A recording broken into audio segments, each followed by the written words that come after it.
السلام عليكم. فيديو جديد في قناه عنبر 7. وبعد ما خلصنا عك المحليات وشفنا ميركاتو الاهلي والزمالك وشفنا منتخب مصر وحسام حسن، واخيرا الحمد لله بطوله افريقيا خلصت والكوتيفوار كسبتها للمره الثالثه في تاريخها. ودي كانت اول مره من 18 سنه ان منظم البطوله هو اللي يكسبها من ايام مصر، من ايام الزمن الجميل في 2006. بس عارف اللي يحزن مش ان انت خرجت من البطوله من دور 16، اللي يحزن ان في منتخب تاني اللي هو الكوتيفوار اخذ 4-0 في دور المجموعات، مشى المدرب بتاعه وكمل بمساعد المدرب الوطني، والحقيقه وصل النهائي قدام نيجيريا، قدام اوسيمين وقدام شوكويزي والناس دي كلها، وهو عنده يا دوب فوفانا وادينجرا بديل في برايتون، وسباستيان هالر لسه راجع من كام فتره وربنا شفاه من السرطان. وانت لسه بتقول انا عايز اشوف شيكابالا وعبد الله السعيد مع بعض في الزمالك وعايزهم يرجعوا المنتخب.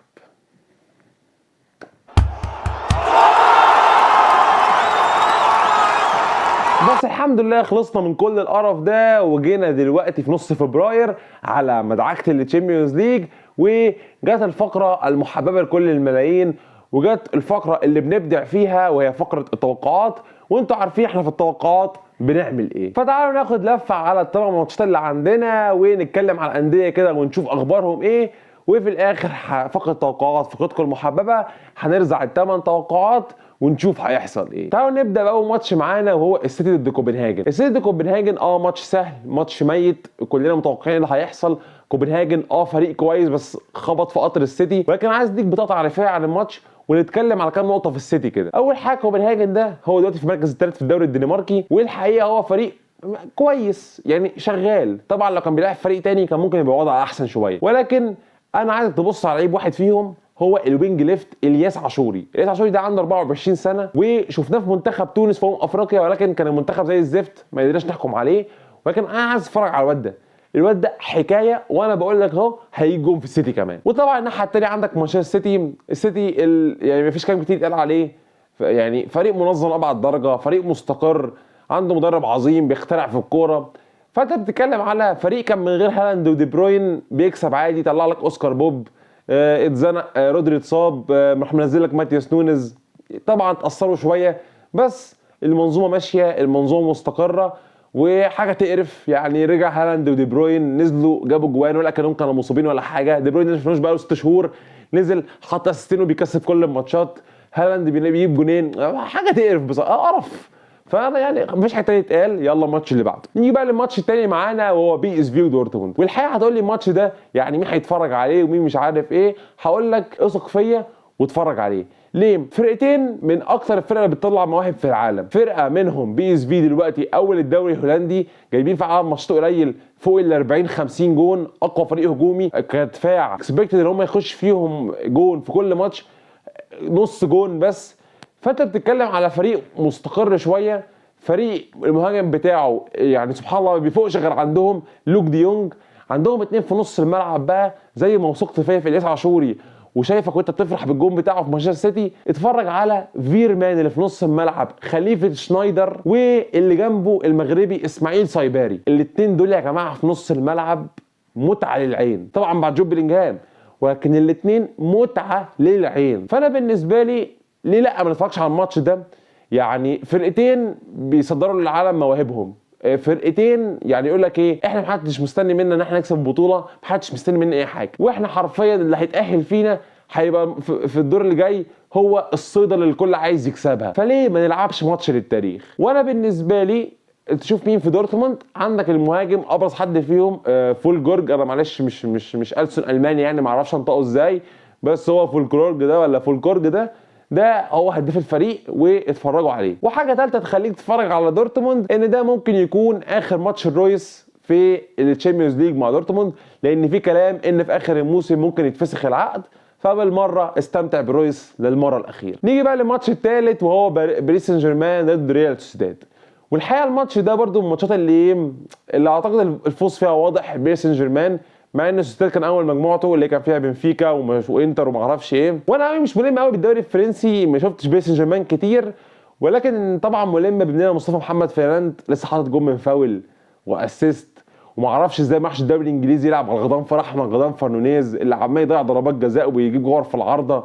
ما اعرفش ازاي يعني ما اعرفش ازاي ما بيلعبش في الدوري الانجليزي. انا اعتقد تشيلسي محتاجاه، ارسنال محتاجاه. لما نعمل لكم حلقه ميركاتو ونبقى نتكلم في الموضوع ده. ولكن برضه قول لي رايك في الكومنتات على موضوع مصطفى محمد ده. طبعا انا ما بتفرجش على الفرقتين كتير، ولكن انا بالنسبه لي باريس سان جيرمان مع انريكي حاجه ثانيه. قلت لكم على الكلام ده في دور المجموعات. حاسس ان الفريق ده مع المدرب ده افضل بكتير من ايام ميسي ونيمار ومبابي. الضغوط اقل، محدش مستني حاجه من باريس. بذمتك الموسم ده شفت حد بيتكلم على باريس؟ وبالنسبه لي دي ممكن تبقى زي ما لو انتوا شايفين دي نقطه ضعف، انا شايفها نقطه قوه. مع مدرب زي انريكي، خبره في الشامبيونز ليج، مدرب معاه عناصر شابه كتير جدا، معاه قائد المشروع كيليان امبابي، اللي سيبك من الكلام اللي هو هيمشي دلوقتي والكلام ده. امبابي لو عايز يمشي هيمشي من زمان جدا، ومش هيضيع فرصه الشامبيونز ليج السنه دي. امبابي لو عايز يمشي هيمشي في قبل بدايه سيزون، مش في نص سيزون ابدا، حتى لو طلع عليه فلوس الدنيا كلها. نطير على رابع ماتش بقى ونبتدي نخش في التقيل، وعندك ارسنال ضد بورتو. والحقيقه ارسنال ضد بورتو انا بالنسبه لي الماتش ده ممكن يبقى بالنسبه لك سهل، وان دور 16 توقعاته سهله وكل حاجه، ولكن انا بقول لك بلاش. ليه؟ ارسنال وبورتو هرجع لك سنه ورا. ايه اللي حصل في السنه اللي فاتت؟ اللي حصل السنه اللي فاتت ان ارسنال كان اول الدوري الانجليزي، ارسنال كان مكمل في الكاس في الاف اي والكاراباو، ارسنال كان في اليوروبا ليج، وكانت الناس مقتنعه اليقين ان ارسنال هتكسب اليوروبا ليج. ايه اللي حصل اخر الموسم، او ايه اللي حصل قبل نهايه الموسم؟ ارسنال اتصاب له سليبه، ارسنال افتكر انه ما عندوش مهاجم، هوبا ارسنال لقى نفسه اخر الموسم ان هو ما عندوش دكه بدلاء.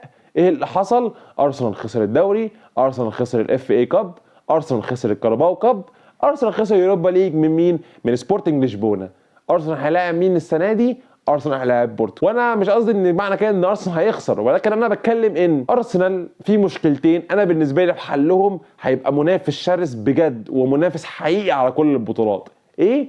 مهاجم صريح زي مصطفى محمد، ودكه بدلاء على العيار التقيل. انت ما ننكرش ان انت عندك السوبر صب، احسن سوبر صب في العالم دلوقتي تروسار، ولكن انت عندك مشكله في بدلاء الباك الشمال، عندك مشكله في الباك اليمين لو بين وايت مش موجود، عندك مشكله ان نص الملعب لو ديكلان رايس اتصاب كل سنه وانت طيب، عندك مشكله ان توماس بارتي ما بيرجعش من الاصابات، وعندك مشكله ان مارتينيلي مش فورمه زي الموسم اللي فات. انا بالنسبه لي حليت مشكله المهاجم وحليت حليت مشكله دكه البدلاء، ارسنال هيروح في حته ثانيه. الكلام على رحيل ارتيتا اخر الموسم هو نفسه نفى الاشاعات دي، لان انا بالنسبه لي ده مشروع زي كلوب وارجورديولا. ففي الحقيقه انا بالنسبه لي الكلام على رحيل ارتيتا والكلام ده لا، ولكن هل الماتش منتهي لارسنال؟ بالتاكيد لا. بورتو عندها مين؟ بورتو عايزك تبص على اثنين، كونسيساو الوينج رايت اللي جايبينه اعاره من اياكس، وعايز تبص على المهاجم الفانسن. وادعي لي بجد، انا الاسامي اللي بقولها لك دي متنقيه على الفرازه. في الاغلب الانديه اللي انا قلتها دي هتخسر، ولكن هتشوف متعه من كونسيساو والفانسن مش شفتهاش قبل كده. تعالوا نخش على الماتش الخامس وهو بين مدريد ولايبزيج. والحقيقه الماتش ده يبان لك انه سهل وكل حاجه، بس انا بالنسبه لي اكتر ماتشات بتضايق ريال مدريد هي اللي من النوعيه دي. ليه؟ اقول لك بطاقه تعريفيه كده عن لايبزيج. لايبزيج بيلعب ال 4-4-2، المدرب بتاعه ماركو روز، اسم جديد في عالم الكوره او احنا ما نعرفوش قوي، وابرز نجومه بنجامين سيسكو، داني اولمو، لويس اوبندا، وعندك تشافي سايمونز، وعندك بقى اهم حاجه هي في الدفاع لوكيبا المدافع الفرنسي، والباك شمال منتخب المانيا روم. والحقيقه انا بالنسبه لي الفريق ده يعني ده فعلا النموذج اللي ممكن يعمل المفاجاه في الدور 16، لان الفريق ده مسجل 46 جون في الدوري الالماني، الفريق ده مستقبل يعني يعتبر 26 جون بس. فالحقيقه انا شايف ان المنظومه الشبابيه دي هي اللي بتقرف ريال مدريد. حاجه تانية ممكن يبقى هو نقطه ايجابيه للايبزيج، وهي بنجامين سيسكو. ليه؟ وهو ده بقى العيب الوحيد اللي عند ريال مدريد، وهي الاصابات الكتير. اصابات ريال مدريد دلوقتي انضم لها جود بيلينجهام، عندك طبعا ألابا ميليتاو وكورتوا والناس دي كلها، فانت بتفاجئ ان ممكن ريال مدريد ينزل التشكيله فممكن تفاجئ ان الريال نزل بتشكيله قدام لايبزيج، لوكاس فاسكيز، كارفاخال، تشاوميني، فيرلاند ميندي. والحقيقه انا بالنسبه لي اقلق من حاجه زي دي قصاد فريق بيلعب بال 4-4-2 الفلات، 4-4-2 الفلات وفيها تشافي سايمونز تحت وداني اولمو، عندهم حريه كبيره جدا. وشفنا قرفوا البايرن، قرفوا ليفركوزن، قرفوا الفرق كلها في الدوري الالماني. والحقيقه انا اقلق من الكلام ده، لان انت عندك مش في مشكله في دفاع ريال مدريد في العرضيات، وبنجامين سيسكو مميز جدا. فانا بالنسبه لي لايبزيج من الفرق اللي ممكن تعمل لك مفاجاه في دور 16. عندك الناحيه الثانيه الريال، غير موضوع الاصابات ريال مدريد انشيلوتي قدم لك يعني حل سحري ان هو قدر يسيطر على الفريق ده بالاصابات دي كلها طول السيزون. ما بيجيلوش مهاجمين، ما بيجيلوش قلب دفاع تاني في الشتاء ده، ولكن هو قادر يقفل لك الفريق، قادر يسيستم الفريق ويعمل مرتدات ويدافع ويعمل حلول بابراهيم دياز والكلام ده كله. فانا بالنسبه لي الماتش ده حلو، انصحك بالفرجه عليه، ولكن انا شايف ان ممكن لايبزيج تعمل المفاجاه، لان دفاع ريال مدريد كمنظومه الريال قوي، ولكن كافراد في مشكله في الدفاع رهيبه. ولو لعبت فريق عنده اوبندا والكلام ده وشفناهم قدام السيتي، تقريبا السيتي كسب 3-2 بالعافيه، فانت بتتكلم على ماتش هيبقى مقرف. ممكن الريال يكسب بسهوله، الماتش ده يحتمل كل شيء، ولكن انا بقلق الماتشات دي على ريال مدريد زي ماتش من 4 سنين كده اياكس ال 4-1 ده. انا بحسه الماتشات اللي هي زيها كده، لكن طبعا شويه الموضوع ممكن يبقى احسن شويه، لان العوده هتبقى عند ريال مدريد في سانتياغو برنابيو، فممكن تتعثر شويه في الذهاب، لكن في العوده ممكن سانتياغو يلحقك. تعال نخش على الماتش السادس اللي معانا، وهو الباير ضد لاتزيو. والحقيقه الماتش ده بالنسبه لي كنت هقول لك انه خلصان وكل حاجه لحد ما اتفرجت على بايرن ضد باير ليفركوزن. وفي الحقيقه الماتش ده تشابي الونسو علم تخل الكوره، واتفرجنا على فريق بجد اللي حصل له الموسم ده مش وليد الصدفه، وان في شغل بجد. بس طبعا في فرص كتير في الموسم احسن ان احنا نتكلم على باير ليفركوزن. بايرن ميونخ تعالى كده، يعني الناس اللي ما بتتفرجش عليه تعالى نبصك بسرعه على الفرقه كده. عندك توخيل بيلعب بالتشكيلتين، يا اما ال 4-2-3-1 يا اما ال 3-4-2-1. ايه اللي خلاه يروح الفتره اللي فاتت ل 3-4-2-1؟ انه عايز يلعب بداير ما ينفعش يلعب في الاربعه، فبيلعب داير وبيكان وكيم من جاي، وبيدي فرصه اكتر لمزراوي وديفيز او ساشا بوي، لان ديفيز ما بيلعبش الفتره اللي فاتت كتير، ما اعرفش ايه السبب، هل في اصابه ولا حاجه مش عارف، ولكن هتلاقي ان ساشا بوي ده بيلعب كتير اكتر، والناحيه الثانيه مزراوي لسه راجع من الاصابه. وعندك بقى في نص الملعب بافلوفيتش وجوريتسكا، كان كيميتش عنده اصابه وكده، وقدام عندك بقى موسيالا وكين وسانيه. انا بالنسبه لي ايه مشكله البايرن كانت في الماتش ده؟ حاجتين. اول حاجه ان مزراوي وشابوي لسه مش جاهزين قوي للماتشات، مزراوي لسه راجع من الاصابه، ساشا بوي لسه صغير في السن، لسه قدامه كتير. تاني حاجه كان غياب كيميتش. وتالت بقى نقطه ان كان بافلوفيتش وجوريتسكا وموسيالا مش فيهم خالص. ده غير كده ان اللي كانوا معتمدين عليه في البيلد اب هو ايريك داير، واحنا عارفين داير مشي من توتنهام ليه، عشان كل المشاكل اللي كانت بتحصل والدفاع، وهو مش شايف يلعب في الاربعه والكلام ده كله. فالبايرن ميونخ حرفيا قتل نفسه بنفسه. وطبعا ما شفناش لا كين ولا سانيه ولا اي حاجه، ده غير اصابه كينجسلي كومان اللي اثرت على الفريق. فالحقيقه البايرن كان يعني ايه، انت فريق كويس، ولكن لما نزل قدامك فريق رفع عليك الريتم، فريق مش خايف منك وكشف مشاكلك، انت اتفضحت. والحقيقه اللي استفدناه ان كيميتش غيابه مشكله كبيره جدا. تاني حاجه كومان، بس طبعا الكلام ده ما ينطبقش على لاتزيو. انا ما اعرفش لاتزيو بتعمل ايه بصراحه، لاتزيو تعمل الدوري وكل حاجه، ولكن يعني عشان بس لو لاتزيو كسب بايرن ولا حاجه تبقى فاهم ان البايرن، يعني احنا من مشجعين الكوره اللي ما بيتابعوش بعض الدوريات بياخدوا الكوره بالسمعه. يعني ده بايرن ميونخ هيكسب 8-9. بايرن ميونخ الفترة الحالية عندك أداء خارق من كين وسانيه، ولكن في بعض التفاصيل في الدفاع ونص الملعب لو ما اتظبطوش عادي جدا يطلع من لازيو ولا حد هيتفاجئ. نيجي لاخر بقى ماتشين معانا، وعندك الماتش السابع وهو نابولي ضد برشلونة. الحقيقة يعني الماتش ده لو كان الموسم اللي فات او بداية الموسم ده كنت اقول لك هيبقى ماتش عالمي. هو كده هيبقى ماتش عالمي، وده من الماتشات اللي الناس هتستناها. ولكن دلوقتي لما تيجي تبص، برشلونه المركز الثالث فرق 10 نقط عن ريال مدريد، الناحيه الثانيه نابولي بطل الدوري الايطالي الموسم اللي فات، تاسع الدوري السنه دي. فالحقيقه ده يشككك في الماتش شويه. اول حاجه نحكي بس للناس ايه مشكله نابولي السنه دي. اول مشكله نابولي، يعني من غير ما ابقى جاهز وانا ما بتفرجش عليهم بصراحه، بس المشكله بقت بالارقام. نابولي جايب 32 جون وكل حاجه، ولكن نابولي مستقبل عدد كبير جدا من الاهداف. ده بسبب ايه؟ رحيل كيم من جاي. تاني نقطة، وهي لما نيجي نبص على الأهداف اللي سجلها نابولي هتلاقي إن الأهداف من الكور الثابتة، السلاح الفتاك اللي أنا كنت بكلمك عليه الموسم اللي فات ما بقاش موجود. فأنت بتتكلم. وتالت حاجة رحيل السوبر سابز لوزانو وإلمس. فأنا شايف إن بصراحة نابولي فريق كويس، فريق لسه عنده عناصر، بس رحيل سباليتي، رحيل كيم من جاي، رحيل لوزانو، إلمس فرق مع الفريق جامد. واللي ماسكهم دلوقتي والتر مازاري، وده كان ماسكهم في 2013. فالحقيقه نابولي من الاخر كده بالبلدي يعني مش بموسم المستوى اللي فات.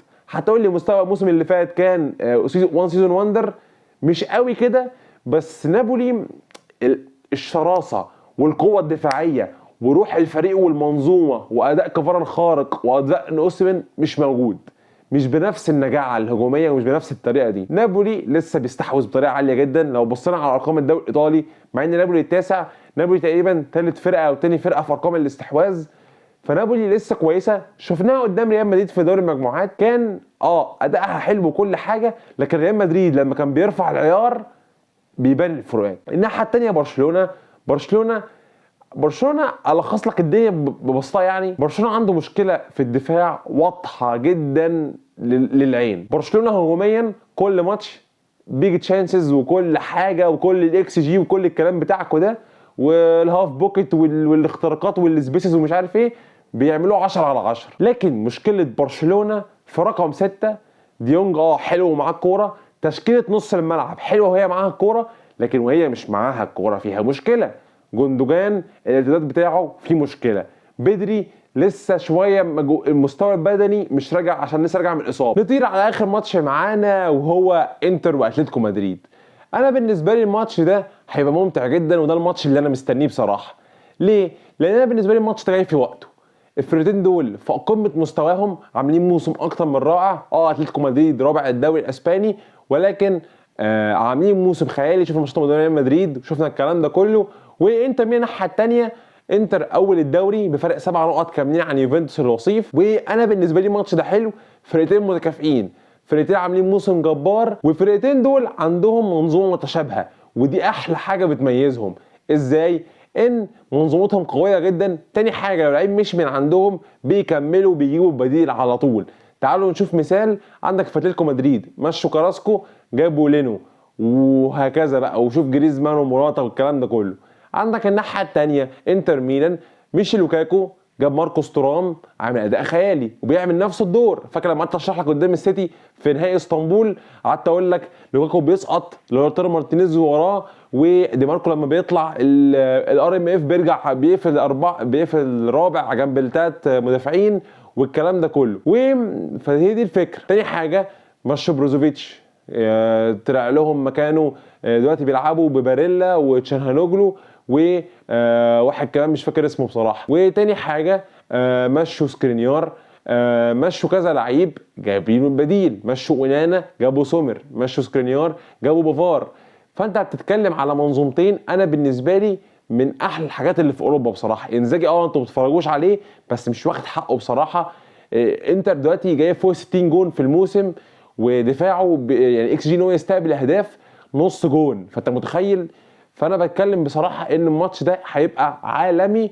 ويلا بينا بقى نخش على الفقره المحببه عشان الفيديو يطولش اكتر من كده، على فقره التوقعات. نخش على اول ماتش، سيتي كوبنهاجن. طبعا سيتي وستيفن فرقه مرشحه للفوز بالتشامبيونز ليج للسنه الثانيه على التوالي. نيجي بعد كده ريال مدريد ولايبزيج.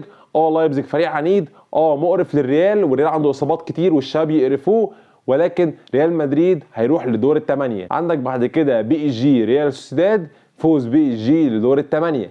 عندك بعد كده بايرن ميونخ ضد لاتزيو، انا اتوقع فوز لاتزيو، ودي المفاجاه الكبيره اللي هتحصل في دور ال16. عندك بعد كده بي اس في دورتموند، فوز بي اس في، واستنى يعني على كلامي فيرمان واسماعيل صيباري استناهم.